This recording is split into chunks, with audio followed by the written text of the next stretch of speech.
اور ادامن جب سآلہ سوالی کا تیرا معنی بن گیا اور جب تیرا سوالی، اور جب تیرا سوالی عبادی میرا بندہ، اس کا معنی یہ ہوا کہ جب تیرا سوالی تب میرا بندہ، جو تیرا سوالی وہ میرا بندہ، یعنی اللہ تعالیٰ نے واضح کر دیا کہ اے میرے محبوب جو تیرا سوالی ہے وہی میرا بندہ ہے، اور جو حقیقت میں اللہ کا بندہ بننا چاہتا ہے وہ محبوب کے قدموں میں آ جائے،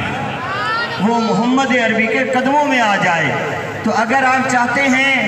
کہ پاکستان میں اسلام نافذ ہو جائے تو اس کا یہ واحد ایک ہی طریقہ ہے کہ تحریک لبیک یا رسول اللہ میں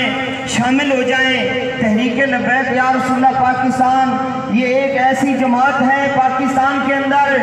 جو نظریہ امام حسین اور نظریہ خادم حسین کو لے کر چلی ہے۔ خادم حسین کا جو نظریہ ہے وہ امام حسین کا نظریہ ہے، اور ہم سب کا جو نظریہ ہے وہ امام خادم حسین کا نظریہ ہے۔ اور اگر آپ چاہتے ہیں کہ اس ملک میں جلدی سے جلدی اسلام نافذ ہو جائے، اوپر اسلام ہو نیچے رعایا مسلمان ہو، ہر مسلمان کو گھر بیٹھے حقوق پہنچے،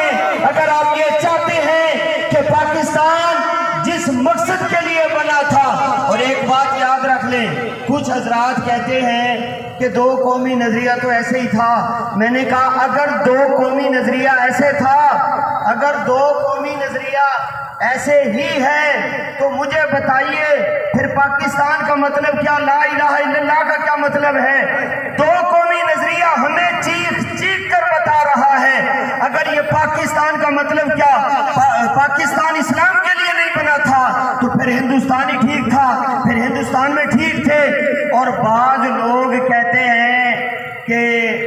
جناب جو لوگ کہتے ہیں مولویوں کا سیاست سے کیا کام ہے، میں آخری بات کر رہا ہوں، جو لوگ کہتے ہیں کہ مولویوں کا سیاست سے کیا کام، ان کے لیے میں صرف اتنا عرض کر دیتا ہوں کہ وہ بیچارے سچے ہیں، وہ بیچارے سچے ہیں۔ اس لیے سچے ہیں کہ 70 سال سے 74 سال سے ان بیچاروں نے جھوٹ کی سیاست دیکھی ہے، ان کو پتہ ہی نہیں ہے کہ سیاست ہے کیا۔ میں ڈنکے کی چوٹ پہ کہتا ہوں سیاست دین سے الگ نہیں ہے، دین سیاست سے الگ نہیں ہے۔ میرے آقا کا فرمان ہے قال رسول اللہ صلی اللہ علیہ وآلہ وسلم کانت بنو اسرائیل تسوسہم الانبیاء، حضور نے فرمایا بنی اسرائیل کے تمام انبیاء کرام سیاست دان تھے، حکومتیں کرتے تھے، اور آج اگر آپ چاہتے ہیں کہ آپ کو پاکیزہ سیاست نصیب ہو جائے، پاکیزہ حکمرانی نصیب ہو جائے، تو آئیے پاکستان کی تحریک لبیک پاکستان بھی شامل ہو جائیے۔ لبیک لبیک لبیک یا رسول اللہ۔